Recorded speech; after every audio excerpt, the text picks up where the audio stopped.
College కున్న చరిత్ర ఇక్కడున్నటువంటి పెద్దలు చాలామంది ఇదే కాలేజీలో చదువుకున్నారు. ఇక్కడే ప్రిన్సిపాల్గా కరెస్పాండెంట్గా చేసిన చరిత్ర ఈ కాలేజీకి ఉంది.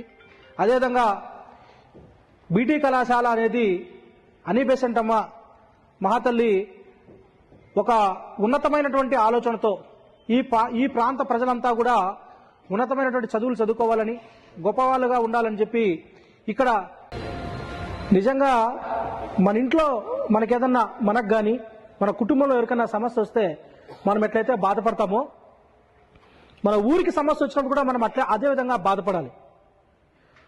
మన ఊరికి సమస్య వచ్చినప్పుడు కూడా అదే విధంగా బాధపడాలి. ఎందుకంటే తల్లి మనకు జన్మనిచ్చింది. ఇక్కడ ఉన్నటువంటి మన భూమి కూడా, ఈ ఊరు కూడా మనకు పేరు ప్రఖ్యాతులు ఇచ్చింది. ఈ ఊరు నేనున్న ఈ ఉదాహరణకు నేను బహుజన సమాజ్ పార్టీ రాష్ట్ర ఉపాధ్యక్షుడిగా పనిచేస్తా ఉన్నా. ఎక్కడ రాష్ట్రంలో ఉన్నటువంటి ఆంధ్ర, తెలంగాణ ఏ ఊరికి పోయినా కూడా నన్ను రాష్ట్ర ఉపాధ్యక్షుడు అంటారు, కానీ వెంటనే మదనపల్లి నుంచి వచ్చినాడు, మదనపల్లి లీడరు అంటాడు. అంటే ఈ ఊరి పట్ల, ఈ ఊరు మనకు చాలా ఇచ్చింది, ఈ ఊరు మనకు ఒక పేరు ఇచ్చింది. ఈ ఊరిని కూడా మనం కాపాడుకోవాల్సిన బాధ్యత కూడా మనపైనే ఉంటుంది. దయచేసి కూడా నాయకులకి మీ అందరికి కూడా మేము ఇందాక మా కిరణ్ కానీ మన మురళి కానీ వీళ్ళు చెప్పినట్టు మనము చాలా బాధ్యతగా ఇక్కడున్నటువంటి బీటీ కళాశాల కావచ్చు, మెడికల్ కళాశాల కావచ్చు, అదేవిధంగా జిల్లా విషయం కావచ్చు, దీనన్నిటి మన ఊరిని మనం మన కుటుంబాన్ని మనం కాపాడుకుంటాం. కానీ మన ఊరిని కూడా మనం కాపాడుకోవాలి కదా. ఇక్కడ ఉన్న సమస్యల పైన కూడా మనం అందరం కూడా ముక్త కంఠంతో మాట్లాడాలి. అదేవిధంగా నిజాయితీగా, దీంట్లో ఎలాంటి స్వార్థం ఉండొద్దు. దీనివల్ల ఒక చిన్న ఉద్దేశం కూడా చెప్తా. ఒకసారి ఈ బీటీ కళాశాలకు సంబంధించి మేము చాలా కార్యక్రమాలు చేసినాం. మురళీ వాళ్ళు చేశారు, మేము చేసినాం, మళ్ళీ అందరం కలిసి చేసిన కార్యక్రమం ఉన్నాయి. బీటీ కళాశాల యూనివర్సిటీ అయింది అని చెప్పి చాలా మంది మీకు తెలియదు, ఇక్కడ ఉన్న చాలా మందికి తెలుసు, సారీ కొంతమంది తెలుసు కొంతమంది తెలియదు, కానీ బీటీ కళాశాల యూనివర్సిటీ అయింది అని చెప్పి పెద్ద సంబరాలు చేశారు. ఇక్కడ మేము ఎక్కడ కూడా అటెండ్ కాలేదు. అంటే అక్కడ మేమే చేపించినామని చెప్పి అక్కడ పోజులు కొట్టడానికి, ఫోటోలు తీసుకోవడానికి కోసం కాదు. నేను మళ్ళీ చెప్తా ఉన్నా, నిజంగానే మనసులో మనం ఎప్పుడైతే కల్మషం లేకుండా ఏ పని మొదలు పెట్టినా అది ఖచ్చితంగా సక్సెస్ అవుతుంది. అదేవిధంగా ఈ బీటీ కళాశాల కావచ్చు, మెడికల్ కాలేజ్ కావచ్చు, జిల్లా కావచ్చు, అదేవిధంగా మన ఊరికి సంబంధించిన అంద్రినీవా నీళ్లు కావచ్చు, టమోటా ప్రాసెసింగ్ యూనిట్, ఈ 5 అంశాలు కూడా గత ప్రభుత్వం చెప్పింది, ఈ ప్రభుత్వం కూడా చెప్పింది.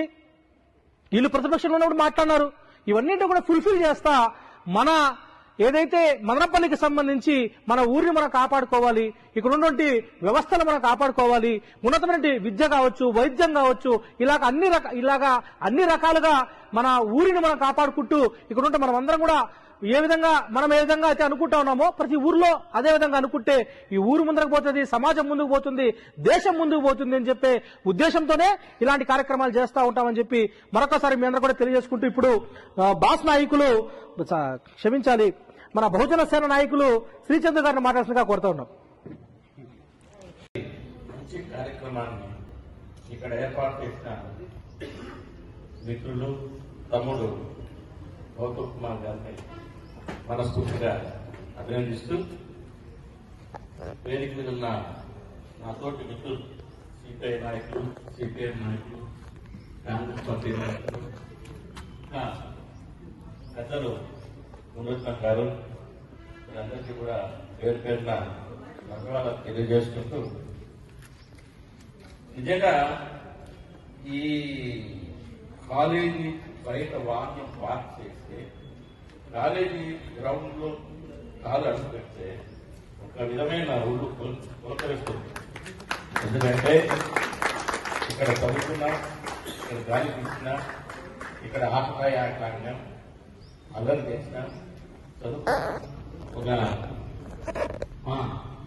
తల్లి మీద ప్రతి ఒక్కరికి మన తల్లి మీద ఎంత గౌరవ పూజ్యభావం ఉందో ఈ కాలేజీలో చదువుతున్న ప్రతి ఒక్కరికి కూడా పూజ్యభావం వస్తుంది.